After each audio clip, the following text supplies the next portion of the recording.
What's up, friends? Paul here, and in this video, or actually podcast, I was going all YouTube on you for a second.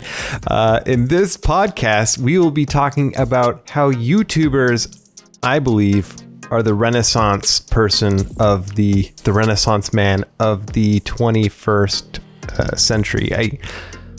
The more I think about it, it's like, as a creative, you have to embrace all of these different art forms to create content. And so I thought it'd be fun to kind of dive into why I think that is kind of the way that we should kind of view the art form is kind of a unique way of showing people's different talents. And in some ways, it's also the modern theater of today as YouTube, where people showcase their skills and what they have to offer. So I thought that'd be fun. So back in, the Renaissance period, you had these people that were skilled in many different, they had all these many different talents, and they were like coming into contact with all these new ideas, due to the discovery of some like philosophical books and things like that. And, I feel like right now we're kind of going through another Renaissance period with the invention of YouTube and like the ability to share information. Back in the day, to share an idea, it was written down, it was passed on word by word, or you'd write it in a book. You have to share that book with somebody. And, it was rare to have the access to that information. So I think what happens when now you open up all this information, make it readily available, is that, it makes us able to, one, express ourselves in a unique way, but then also you almost let the masses be able to determine what's of value and what's not of value, which is kind of like a double-edged sword. I mean, I guess if you look back in history, you had bread and circuses. Everyone wanted the bread and circuses. Was that the best thing for them? Probably not. But obviously there was an entertainment value there. So take that as you will. I've also been thinking about this idea of like message is medium, especially with the invention of new modes of streaming content like TikTok. Obviously, right now, I mean, if you look at where the social media landscape is going, it's all going vertical. There's little content being made for, horizontal. And the main reason is, you look at your devices. I mean, if the device changes, maybe they invent something that's in a different shape that you carry around, then, that will become probably, let's say the next thing that you carry around is like horizontal. Maybe it's like something wearable on your wrist even. Then I think the format will change to adapt to that. However, right now, the vertical content is very much what's in, if you will. And it's funny to see how different social media platforms take on characteristics of others. I mean, you had Snapchat with their stories, and now Instagram took that and then they have it. And then obviously with TikTok, I think originally was it Musical.ly or whatever the original name of TikTok was before they were made the change. But it's amazing to see how the simple idea of like this format is catching on to all the different platforms. Now you have the metaverse, Facebook, Instagram adapting. And I don't know, this is a prediction of mine. Maybe it's far-fetched, but I think that they're closing the gap between Facebook and Instagram. I think they want to make it one platform. I could be wrong, but the more and more I look at it, it's becoming more and more subtle, the differences between the two platforms. And because they're owned by the same parent company, I could only see, and maybe this will be their leap into virtual reality, is maybe they bring these two closer together and then they're just like, here's a new product that takes over both. Who knows? But I definitely think that creating, this vertical content is what's in. And you have to realize that like this book, I'm going to show it for you. I highly recommend it. It's called Amusing Ourselves to Death. And basically it talks about how one of the big ideas that it has in there is talks about how message is medium and medium is message. I honestly have to go back and reread it, but I think the gist of it is that the format that you're getting the media, that whether it's, spoken word, however they decide to express that, is going to be different depending on how your what outlet you use. With the invention of the telegram, all of a sudden, this allowed people to communicate with people that were outside of their normal world. And so newspapers were able to have stories that were unrelated to their local, and so all of a sudden we're getting information that is not, important to us as a person. We're getting information that is, maybe on more of a national level, which, to be honest, I think is sometimes too much. And let's think about it. Back in the day, you had your circle, I think, what is it? You're only scientifically, used to having maybe 100, 140 connections that are close knit, and then very fewer that are in your inner circle. And so, all of a sudden we have access to all this information outside of even our circle, if you will. And so now we're getting told about news across the world immediately, so I think it's interesting. But yeah, going back to the messages medium. So with the invention of TV, there was this certain format that worked really well. And what they realized is that you'd have these certain, when they went to 24/7, where there was no break between, the commercial, it just all rolled into each other, and so that made it where the content was just unending. And so they broke it up with, commercials, and that really only served a certain kind of content that people would be interested in. And, I think people have tried to go against the grain of what the TV is, serving longer, content, but it doesn't really fit the platform.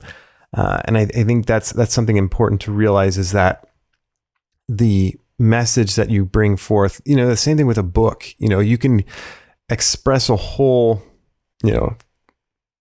idea. You can go through all the details, in great length in a book. Whereas obviously, with TikTok, you're reduced to a certain amount of time that you're able to express that information. And so I think it's a double-edged thing.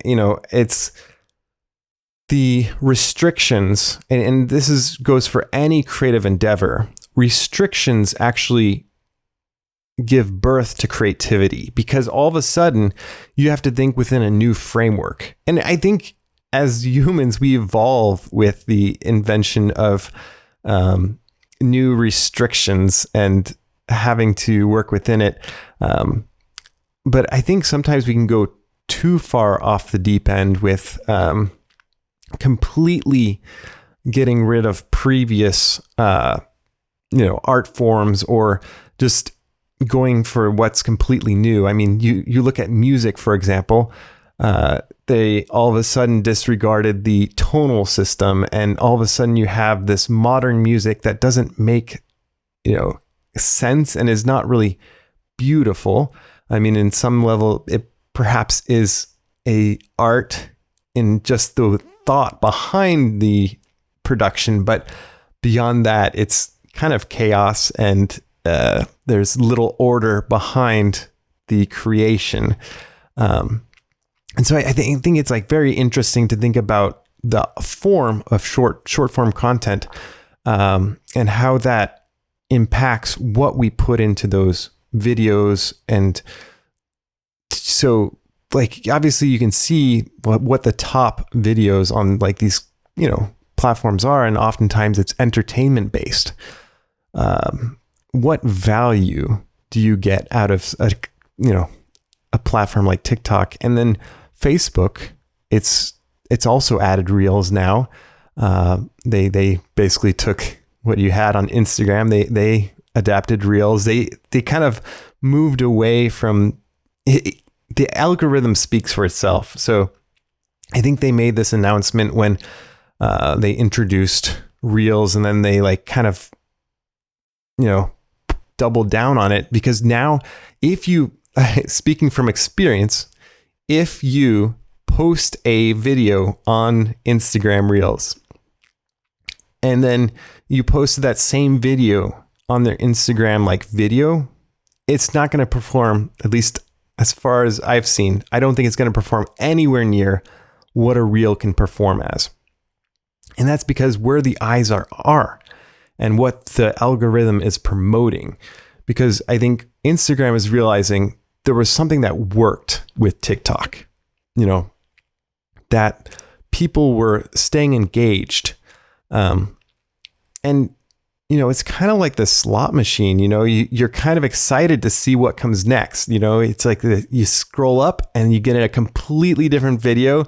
It's like, and it may be related to things that you subscribe to. I mean, the algorithm, and the funniest thing is like the algorithms are completely different. So I've been posting content on both Instagram Reels, YouTube Shorts, Facebook Reels, and it's so interesting to see, and TikTok, and it's so interesting to see the different responses to the different platforms. Obviously, there is a little bit of a science behind it that I think works for all the platforms.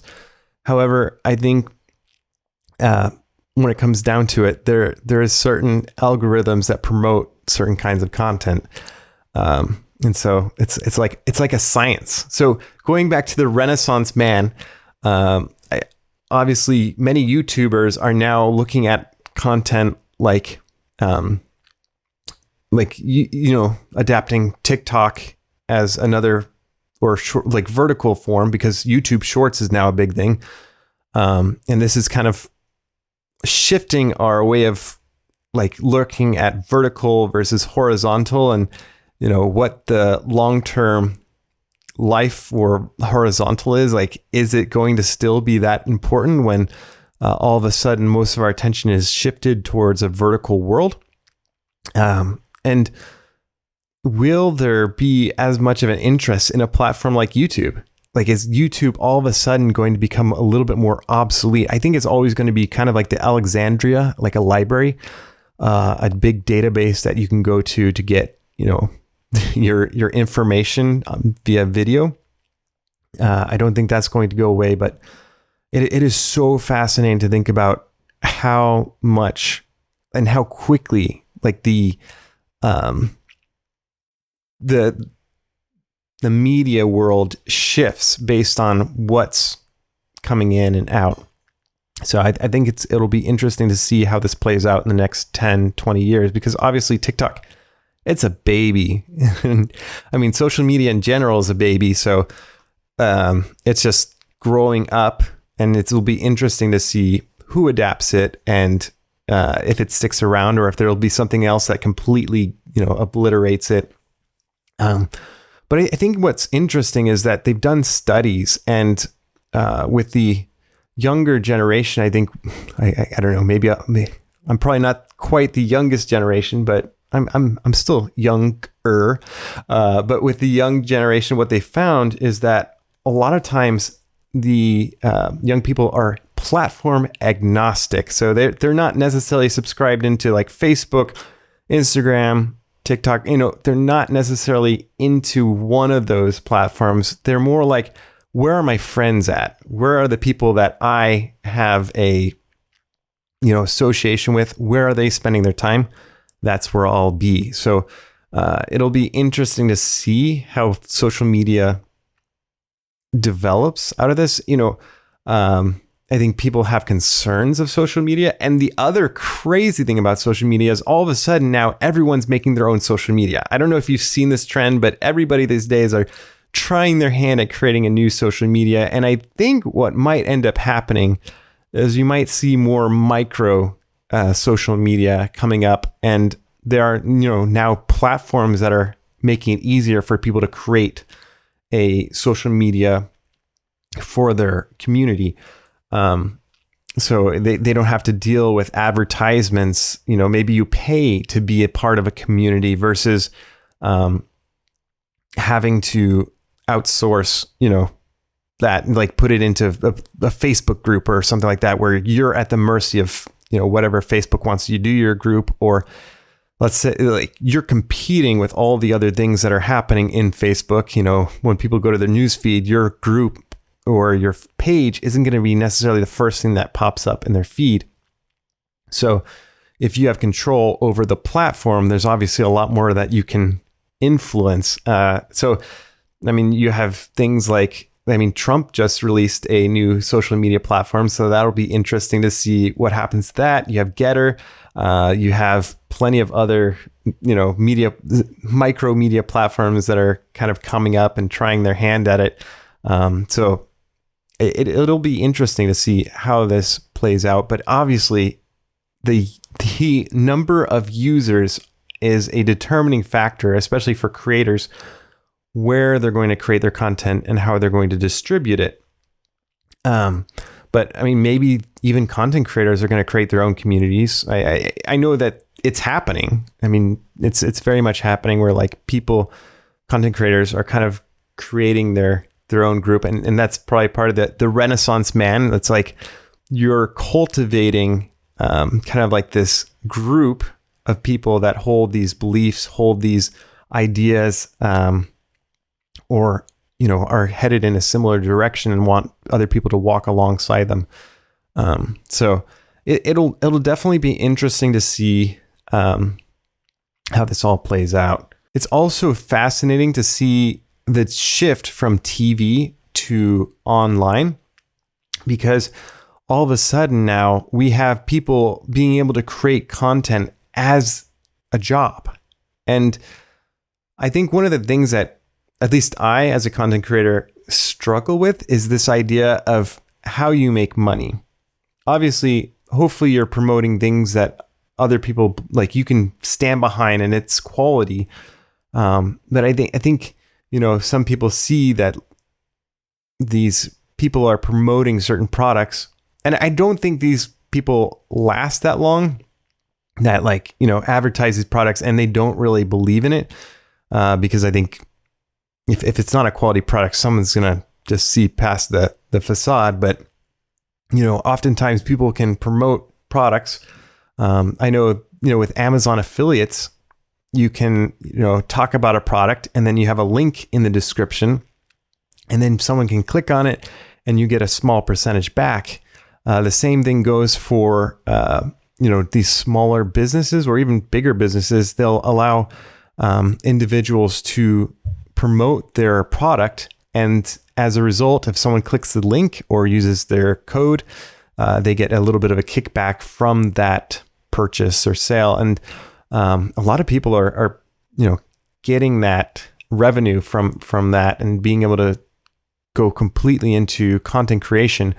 It's an amazing new field that I think is on the rise as you see more and more YouTubers come about, and all of a sudden, YouTube is probably going to be the next TV. I don't know. Do you watch TV anymore? Is that still a thing?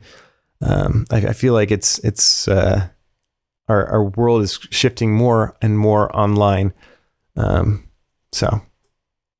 Those were my thoughts of today, is just kind of content creation and the Renaissance man, the YouTuber, because I think the YouTuber, he has to know all these different art forms. Like he has to be creative with lighting, with audio, with music, with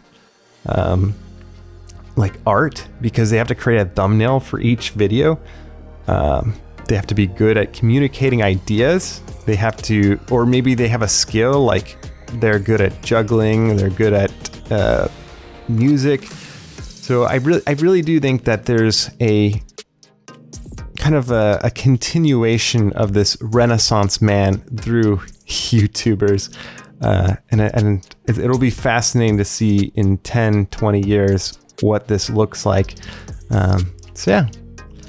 Well, thanks so much for sticking around with me. If you want to be part of the Messy Fam, I encourage you to subscribe, follow wherever you listen to your podcasts, or if you want to watch it, we're here on Spotify and YouTube. Speaking of YouTube, and would love to have you part of our Messy Fam. And let me know if you ever want me to dive into a certain topic. I'd love to hear from you. So drop me a message if you ever want to. Love to hear from you. You can DM me on Instagram, Twitter, wherever I'm on social. Feel free to write out. I'd love to hear from you. All right, that's all for today. Stay messy, my friends.